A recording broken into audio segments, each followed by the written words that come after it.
A local gay couple tells us how they stayed together for 50 golden years. More from our talk with Evan Wolfson from the Lambda Legal Defense Fund and highlights from Philadelphia DC AIDS Ride. Plus, Party of Five actor Mitchell Anderson comes out in our exclusive interview at the GLAAD Media Awards. All of this and more on a very special edition of the Gay News Network as we salute GLAAD.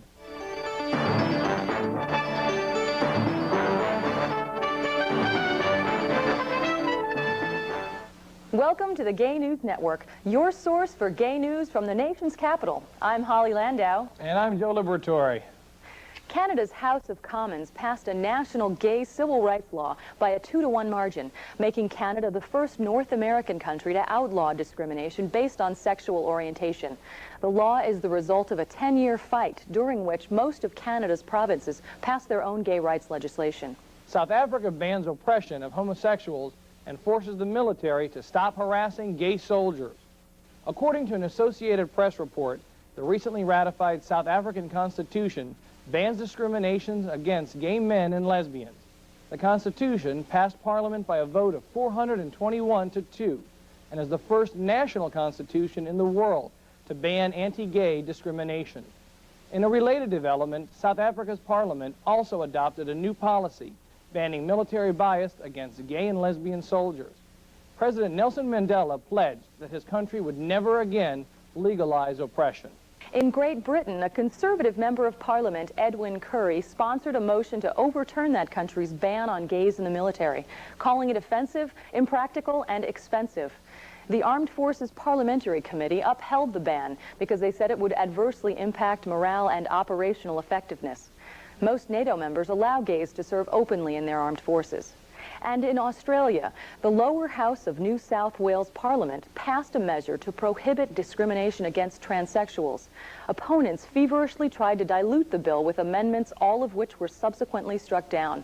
Gay activists are confident that the bill will also pass Australia's upper house. In Budapest, Hungary, the parliament recently voted to amend their civil code to allow homosexuals to share the same common law partner benefits as those already accorded to heterosexual partners, including the right to inherit property or a deceased partner's pension. The move to amend the civil code stems from a Hungarian court order extending common law relationships to all couples. In a related story out of Reykjavik, Iceland, the world's oldest living parliament recently passed a law allowing all gay couples to register as domestic partners and obtain joint custody of each other's children. The new law is similar to other existing domestic partnership laws in Norway, Denmark, and Sweden. However, it differs drastically because it allows joint custody of children. Håkan Andersson, president of the Swedish gay rights group, says Iceland has shown the way. Now, we hope that Sweden and other countries will follow. When David Harrod moved from England to Brazil to be with Tony Reyes, his lover of 6 years, the last thing he expected was a wedding. Then trouble started when Brazilian immigration officials threatened to deport Mr. Harrod because he had not been granted an extended stay visa. When government officials ordered his immediate extradition, Harrod petitioned the Brazilian Justice Ministry and Brazilian president to allow him to marry his gay lover. Since Brazil does not recognize gay marriage, the petitions were denied. As the story garnered widespread attention, Harrod received 33 marriage proposals from concerned women, but in the end opted to marry his would-be mother-in-law. This was the second marriage for the 65-year-old Mrs. Reyes, who said it would be the least she could do for her son's happiness. This according to the Associated Press. In national news, the Olympic torch has traveled across the ocean from Athens, Greece, and crisscrossed the United States, but did not go through Cobb County, Georgia, because of that county's 1993 anti-gay resolution that deems, quote, lifestyles advocated by the gay community incompatible with the standards to which the community subscribes, end quote. The rerouting of the Olympic torch angered House Speaker Newt Gingrich, who calls that county his home. Wayne County and Spartanburg County, however, will both see the torch because they rescinded their anti-gay resolutions in fear of being bypassed. In other Olympic news, you may have noticed that NBC decided against using diving champion and four-time Olympic gold medalist Greg Louganis as a diving commentator. Neil Travis, who covered the story for the Washington Post, wrote, quote, "I believe timidity over sponsors and homophobic viewer reaction to the AIDS-afflicted Louganis was the reason NBC passed on using him," end quote. Louganis, who was recently in town at Lambda Rising bookstore to promote the softback edition of his book, only remarked that he was very disappointed. According to a recent issue of XY magazine, Atlanta's 3-acre John Howell Park will honor those infected with HIV and AIDS. The park is described as a bucolic spot full of cherry blossoms and is to be called Hope. Hope is our nation's first monument to those who died of the AIDS virus. The monument will be designed by the world-famous sculptor Felix de Weldon, who is most known for work here in D.C. on the Iwo Jima Memorial. In Tennessee, the state Supreme Court threw out a statewide ban on sodomy that applied only to same-sex couples. The case to overturn the Homosexual Practices Act was argued on the grounds that it violated the 5 plaintiffs' right to privacy and equal protection under the state constitution. In a recent issue of National College Athletic Association news, homophobia in women's sports was the subject of a panel discussion during the annual meeting of the Women's Basketball Coaches Association. The panel expressed concerns that homophobia in athletics causes coaches to be blackballed from consideration for jobs or promotions and causes negative recruiting practices. Some members of the panel also said that homophobia can feed sexual promiscuity in an attempt to shed the female student athlete's gay label. In a related story, Women's Sports and Fitness magazine reported on the role homophobia plays in pushing lesbians back into the closet and keeping women from playing in professional sports. The article chronicled the recent firing of Ben Wright to the slow demise of, quote, lesbian baiting, end quote. It was only 5 years ago that a Penn State basketball coach publicly stated that she'd dismiss any lesbian player. She was allowed to continue coaching the team and only required to attend diversity training. Computer enthusiasts and free speech advocates have been celebrating because a federal district court granted a preliminary injunction against the Communications Decency Act. The act would have prosecuted anyone who distributed material that could be considered indecent or patently offensive according to local community standards.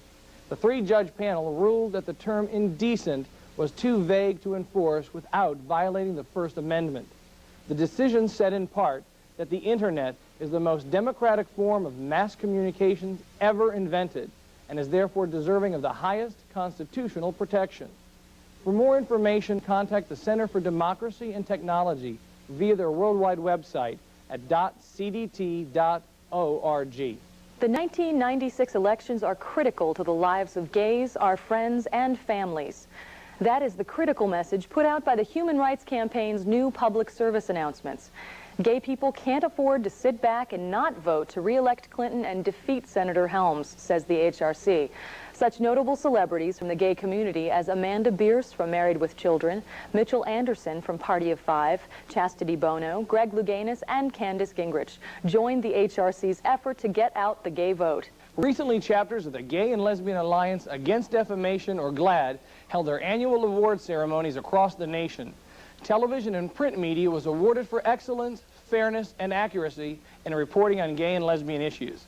We talked with DC co-chair CATHY Renna, and she had this to say. How does GLAAD decide who will win these awards? There's a nomination committee that comes from a pool of individuals, including the board of directors and a lot of the folks who work with the Media Monitoring and Response Committee of GLAAD, which is sort of the meat and potatoes of the organization. And they bring nominees. We also solicit nominees from the general public, the gay and lesbian community. We'll have more footage from the award ceremony later in our program. The Disney company stood up for gay and lesbian Americans when the entertainment giant defended their policy of extending health benefits to partners of gay employees and its unofficial gay theme night at Disney World. In response to a boycott by the Southern Baptist Convention, Disney issued a no-nonsense statement saying, quote, "We find it curious that a group that claims to espouse family values would vote to boycott the world's largest producer of wholesome family entertainment," end quote. Disney went on to say, "We question any group that demands that we deprive people of health benefits. We know of no tourist destination in the world that denies admission to people as the Baptists are insisting we do. We'll return after these messages with a look at exclusive footage of the Philadelphia DC AIDS ride, a tribute to GLAAD Media Awards, and interviews with Candice Gingrich and actor Mitchell Anderson. We'll have those stories plus a chat with Tucker BOBST and Richard Malloy, a local gay couple that happily breaks the myth that gay relationships don't last. We'll also look at local news after these messages when the Gay News Network returns. Hey, man, what do you think you were doing? Hey, what, man? I just said I was bad. Is that two guys over there? Sick. You ready? Come on over here. Gay men have become the #1 target for hate crimes in Los Angeles. Gay bashing is a crime, a hate crime. And like AIDS, hate doesn't discriminate. It can attack anyone. So if you think that gay bashing proves how bad you are, I mean, think again, guys, because come on, real men don't have to prove anything.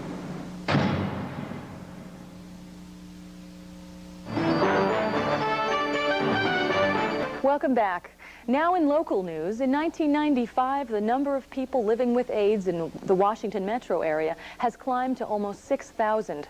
1 out of every 6 of all of these new cases of HIV infections were reported in the District of Columbia. The number of AIDS cases in gay men, especially white gay men, has seen a decrease. Gay men now make up only slightly more than half of the district's clients. Women have the highest increase in the rate of new AIDS cases. Most women get HIV through sexual contact with a man or from IV drug use. AIDS activists Michael Singerman, Cheryl Specter, and others have lobbied and protested for over 4 years to institute a needle exchange program in the district. A new law amends the Drug Paraphernalia Act of 1982 to allow community groups and qualified individuals to distribute clean needles in an effort to lower the rate of HIV infections. The Commissioner of Public Health will oversee the program.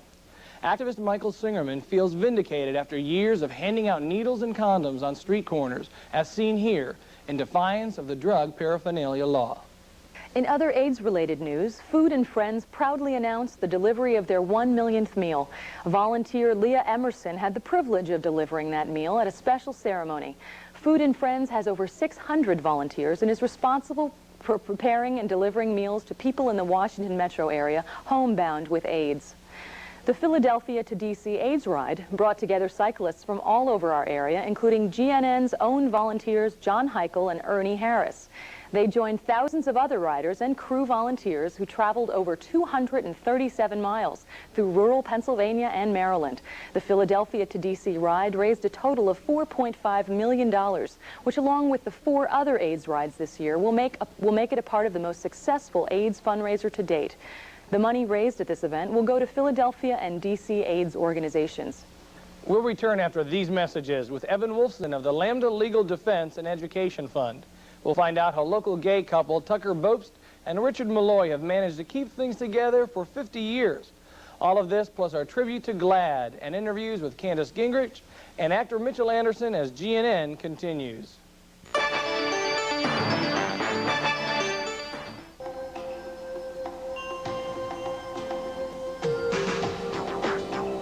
Gay and lesbian Americans, our rights, our lives are being challenged every day. As Americans, we can do something about it. Vote. If we don't vote, others will decide our future for us. Voting equals power. Power equals change. Your vote will make a difference. Come out voting.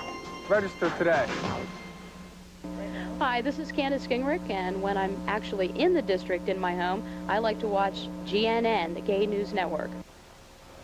Welcome back to the program. Now for the second in our 2-part series of talks with Evan Wolfson, attorney with the Lambda Legal Defense and Education Fund. I think the next couple years are really going to be critical years for the movement. I mean, obviously we will fight through our setbacks and we will fight through our victories, and we have to have a long-haul perspective because that's the way social change occurs.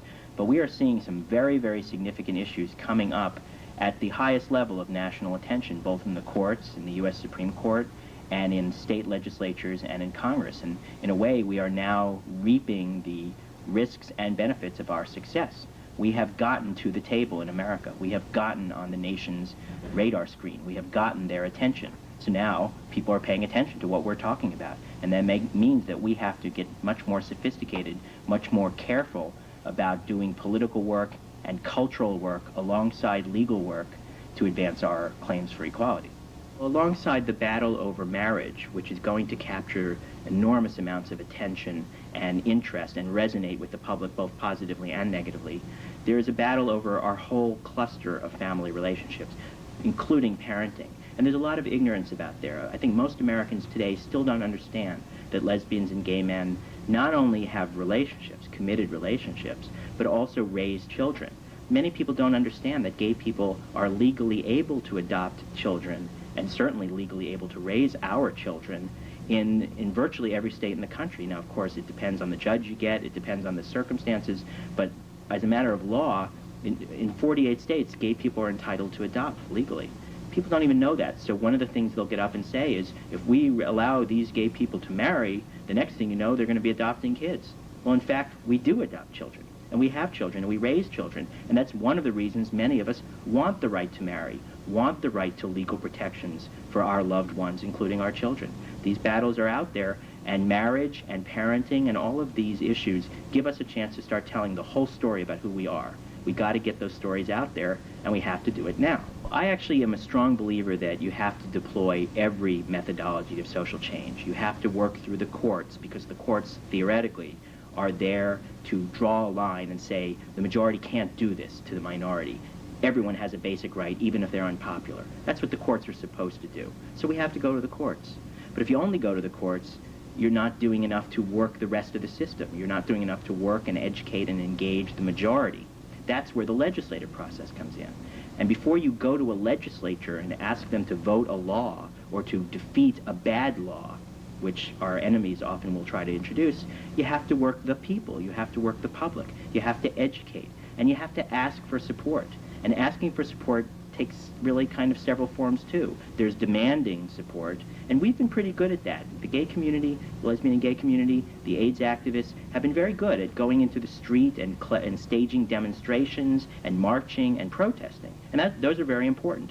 But that's only one form. The other form of asking is asking.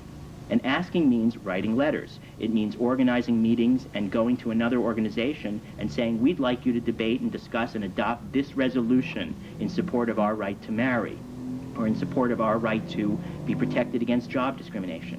And even if they say no the first time, the mere fact that you've asked them has engaged them. It's forced them to start thinking about it, to hear the words lesbian and gay in connection with marriage or in connection with parenting. That's part of the political process that leads to the legislative process, which leads to good laws or defeating bad laws without having to go to the courts.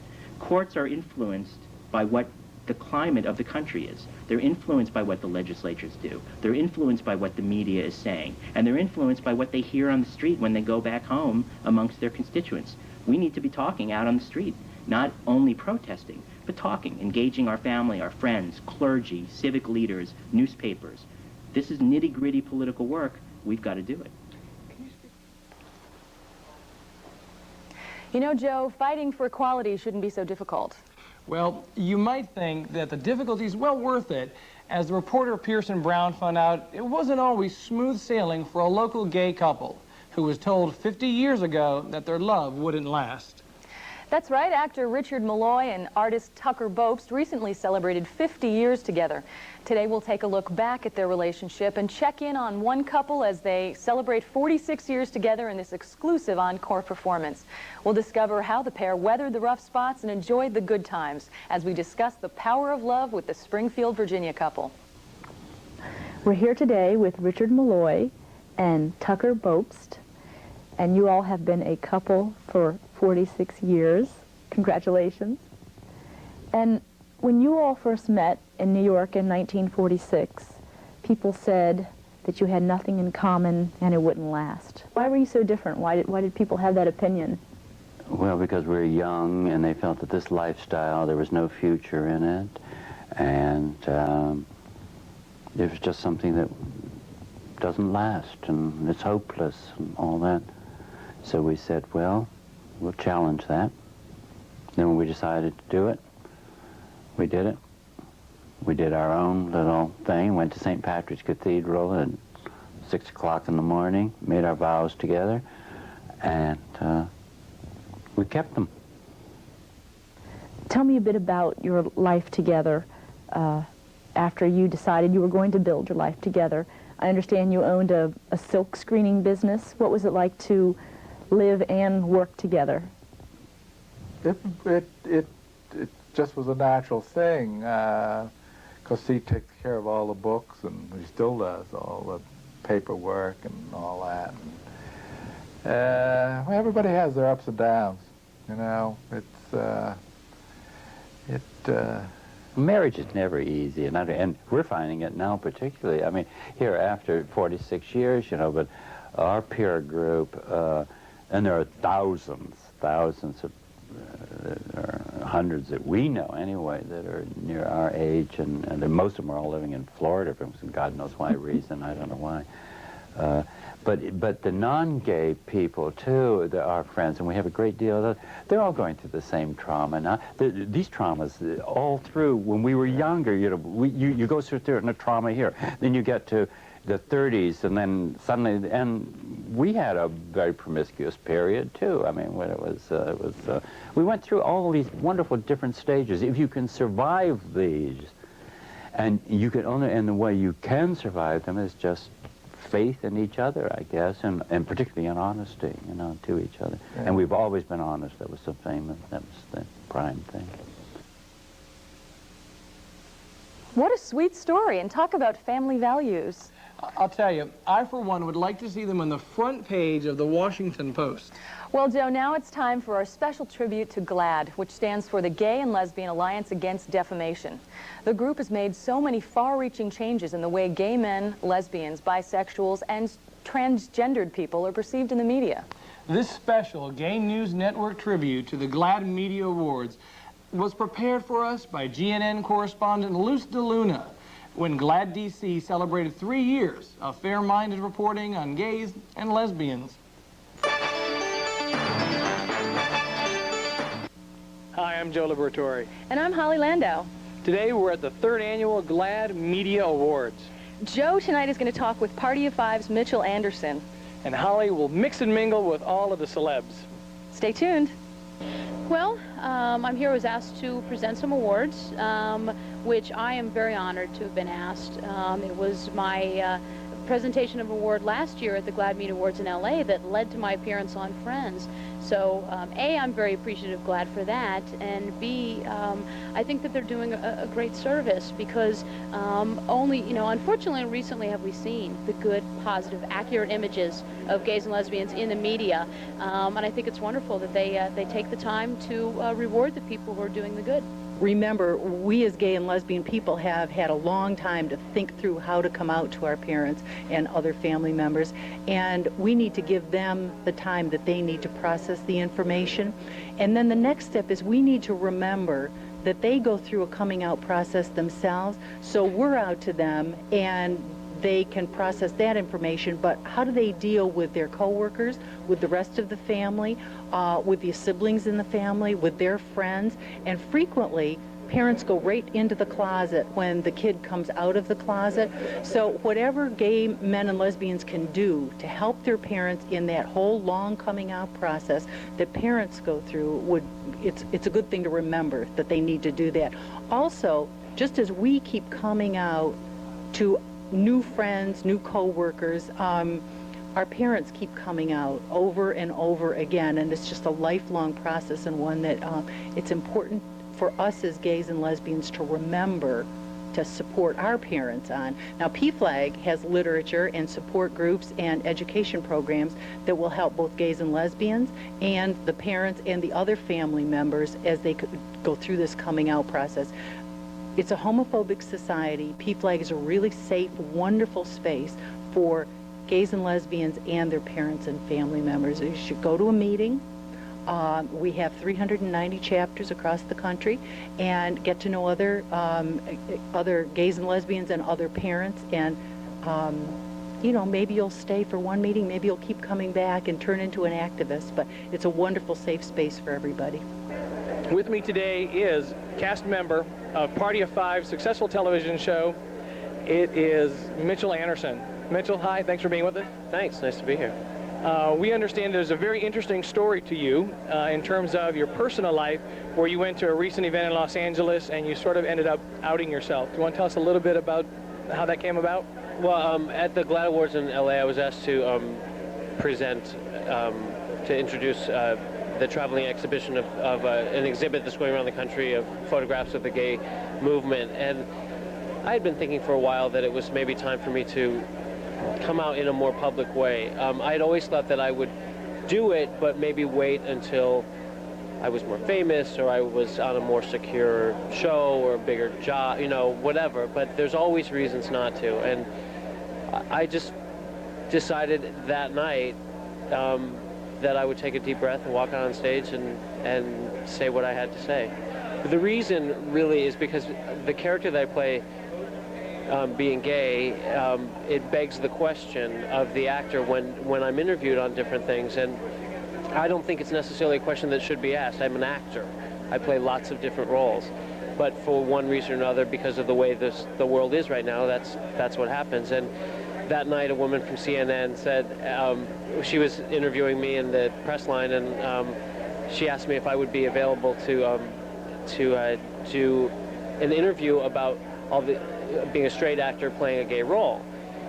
And I did the dance, you know, I said, you know, I don't think that's really the issue, and blah, blah, blah. And so I used that when I walked on stage. I said, look, I just want to clear this up. And I said, you have to know that it's not only straight people who are playing gay roles, because I'm not a straight person.